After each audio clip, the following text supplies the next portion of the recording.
السلام علیکم ورحمۃ اللہ وبرکاتہ۔ اس سے پہلے کے سبق میں ہم نے سورہ فجر کی 10 آیت کو مکمل کر لیا تھا۔ آج ہم اس کے بعد والی آیت سے شروع کریں گے۔ بسم اللہ الرحمن الرحیم۔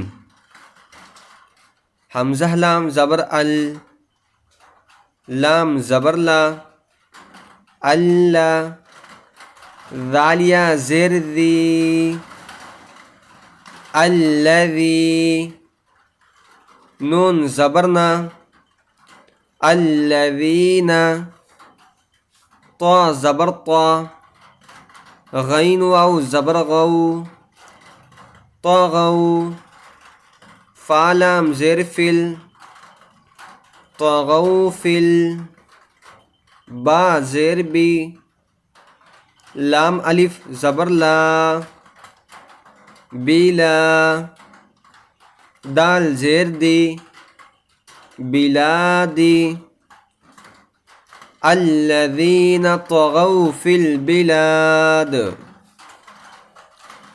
اب یہاں جب ٹھہریں گے تو دال کو ساکن کریں گے، اور دال حرف قلقلہ میں سے ہے، تو جب وہاں ٹھہریں گے تو دال کے اوپر قلقلہ بھی کریں گے، بلاد، اس طرح۔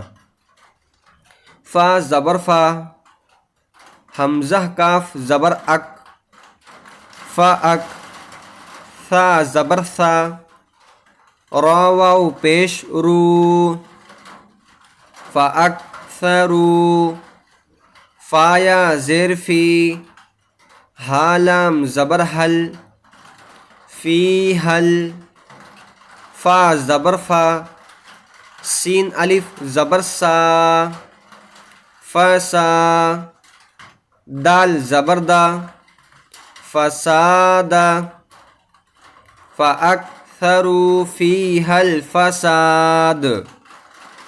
یہاں بھی دال کے اوپر قلقلہ کریں گے اور ٹھہرتے وقت دال کے اعراب کو ساکن کر دیں گے، فساد، اس طرح۔ اور یہاں فاکثروا، یہاں پہ فا ہم کو پڑھنا ہے بغیر سیٹی کی آواز نکلے ہوئے۔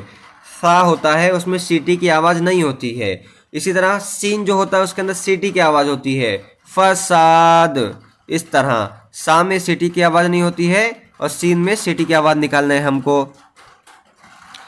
فا زبر فا، صاد با زبر صب، فصب، با زبر با، فصب، عین زبر ع، لامیا زبر لئی، علی، حامیم زیر ہم، علیہم، رابا زبر رب، با پیش بو، رب۔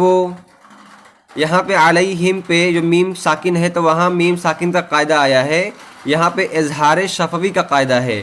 اظہار شفوی کا قاعدہ یہ ہے کہ میم ساکن کے بعد با اور میم کے علاوہ کوئی بھی حرف آ جائے تو وہاں پر بغیر غنہ کے پڑھیں گے۔ تو یہاں دیکھیں میم ساکن آیا ہے اور اس کے بعد را آیا ہے، تو با اور میم کے علاوہ میں ہے یہ، تو یہاں پر اظہار شفوی ہوگا، یعنی ہم کو بغیر غنہ کے پڑھنا ہے۔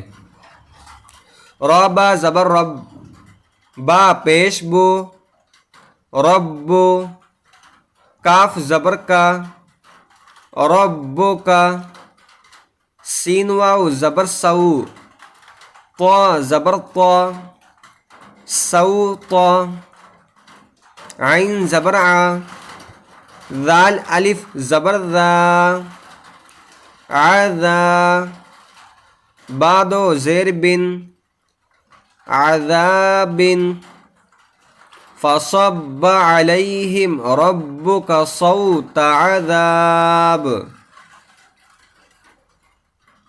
حمزہ نون زیر ان، نون زبرنا، ان، رابا زبر رب، با زبر با، رب، کاف زبر کا، رب کا، لام زبر لا، با لام زیر بل، لبل، میم را زیر مر، صاد الف زبر صا،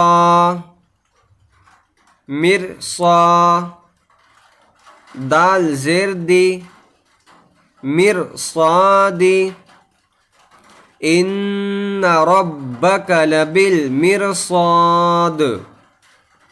یہاں بھی دال کے اوپر قلقلہ کریں گے اور دال کو ساکن کر دیں گے جب دال کے اوپر ٹھہریں گے. تو ساکن کرنے کا مطلب یہ ہے کہ جو دال کے نیچے زیر ہے اس زیر کو نہیں پڑھیں گے بلکہ ساکن کر دیں گے، دال کو بغیر اعراب کے چھوڑ دیں گے پڑھ کر مرصاد اس طرح.